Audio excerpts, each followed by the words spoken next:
তো ফ্ৰেণ্ডছ আপুনি প্ৰথমে আপোনাৰ মোবাইলত বা কম্পিউটাৰত যিকোনো এটা ব্ৰাউজাৰ ওপেন কৰি আপুনি সাৰ্চ বাৰত টাইপ কৰিব rcms.assam.gov.in আপুনি স্পেলিংটো এবাৰ চেক কৰিব rcms.assam.gov.in আৰু আপুনি সাৰ্চ কৰি দিব সাৰ্চ কৰি দিয়াৰ লগে লগে অফিচিয়েল ৱেবছাইটটো এনেকৈ ওপেন হৈ যাব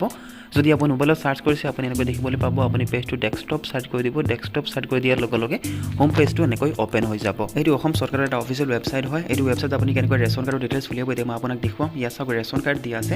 আপুনি ৰেচন কাৰ্ডত ক্লিক কৰিব ৰেচন কাৰ্ডত ক্লিক কৰাৰ পাছত তলত চাওক দিয়া আছে ৰেচন কাৰ্ড ডিটেইলছ আপুনি ৰেচন কাৰ্ড ডিটেইলছত ক্লিক কৰিব ৰেচন কাৰ্ড ডিটেইলছত ক্লিক কৰাৰ পাছত আপুনি অলপ সময় ৱেইট কৰিব নেক্সট পেজটো এনেকৈ ওপেন হৈ যাব ইয়াত যেটো কাপচা কোড দিয়া থাকিব আপুনি কাপচা কোডটো সেম টু সেম এন্টাৰ কৰিব মই কাপচা কোডটো সেম টু সেম এন্টাৰ কৰি আছো কাপচা কোডটো সেম টু সেম এন্টাৰ কৰাৰ পাছত আপুনি ভেৰিফাইড ক্লিক কৰিব ভেৰিফাইড ক্লিক কৰাৰ পাছত নেক্সট পেজটো এনেকৈ ওপেন হৈ যাব reports state name Assam select কৰা থাকিব ডিস্ট্ৰিক্ট নেম আপুনি সিলেক্ট কৰিব লাগিব ইয়াত আপুনি ক্লিক কৰি আপুনি আপোনাৰ ডিস্ট্ৰিক্ট নেমটো সিলেক্ট কৰিব ডিস্ট্ৰিক্ট নেম সিলেক্ট কৰাৰ পাছত DFSO এইটো আপুনি সিলেক্ট কৰিব লাগিব ইয়াত আপুনি ক্লিক কৰিব ইয়াত প্ৰথম যেটো আহিব এইটো আপুনি সিলেক্ট কৰি দিব এইটো সিলেক্ট কৰাৰ পাছত TFSO টো অটোমেটিক আহি যাব এইটো আপুনি সিলেক্ট কৰি দিব ডেপুটি কমিশনাৰ এইটো আপুনি সিলেক্ট কৰি দিব এইটো সিলেক্ট কৰাৰ পাছত এতিয়া আহিছে FPS আপুনি FPS টো সিলেক্ট কৰিব লাগিব আপুনি আপোনাৰ সুলভ মূল্যৰ দোকানীৰ নামটো আপুনি সিলেক্ট কৰিব লাগিব আপোনাৰ ডিলাৰৰ নাম আপুনি সিলেক্ট কৰিব লাগিব তো এখন বহুত দীঘলীয়া লিষ্ট হয় আপোনাৰ ডিস্ট্ৰিক্টৰ সকলো ডিলাৰৰ নাম আপুনি ইয়াত পাই যাব আপুনি আপোনাৰ যিজন সুলভ মূল্যৰ দোকানী হয় তেওঁৰ নামটো আপুনি সিলেক্ট কৰিব লাগিব তো ইয়াত মই নামটো সিলেক্ট কৰি আছো নামটো সিলেক্ট কৰাৰ পাছত আপুনি স্কিম সিলেক্ট কৰিব লাগিব স্কিমত ক্লিক কৰি আপুনি অল সিলেক্ট কৰিব অল সিলেক্ট কৰাৰ পাছত অলপ লোডিং হ'ব আৰু তলত চাওক দিয়া আছে ষ্টেটাস আপুনি ষ্টেটাসটো সিলেক্ট কৰিব লাগিব ইয়াত আপুনি ক্লিক কৰিব ষ্টেটাস আপুনি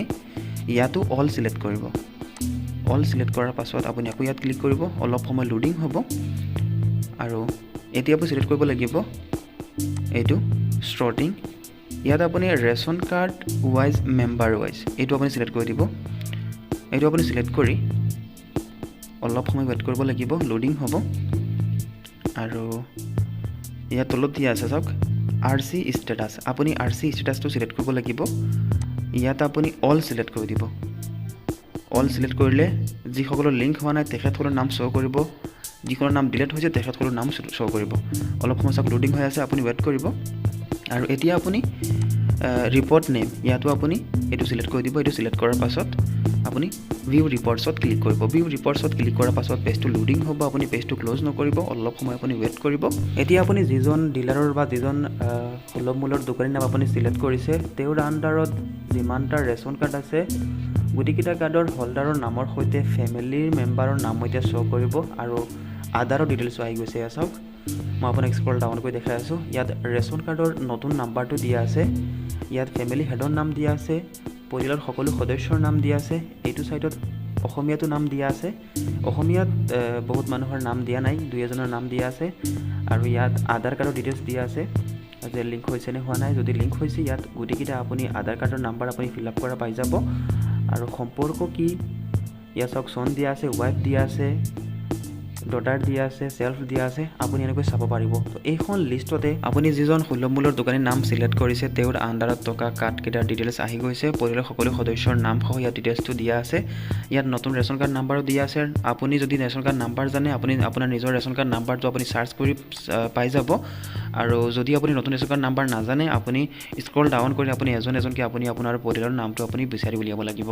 আৰু ইয়াত আধাৰ কাৰ্ডৰ নাম্বাৰ দিয়া আছে যিসকলৰ আধাৰ কাৰ্ডৰ নাম্বাৰ বা UID নাম্বাৰ ইয়াত কেনসেল চিন দিয়া আছে বা ৰেড চিন দিয়া আছে আপুনি জানিব যে আধাৰ কাৰ্ড লিংক হোৱা নাই আৰু যিসকলৰ সম্পূৰ্ণ আধাৰ কাৰ্ড নাম্বাৰ দিয়া আছে আপুনি জানিব তেখেতসকলৰ আধাৰ কাৰ্ড লিংক হৈ গৈছে ৰেচন কাৰ্ডৰ সৈতে তো ফ্ৰেণ্ডছ আজি ভিডিঅ'টো ইমানখিনিতে আছিলে ভিডিঅ'টো সম্পূৰ্ণ শেষলৈকে চোৱাৰ বাবে আপোনাক বহুত বহুত ধন্যবাদ কালি আকৌ লগ পোৱাৰ আশা যিমানতে সামৰণি মাৰিলোঁ থেংক ইউ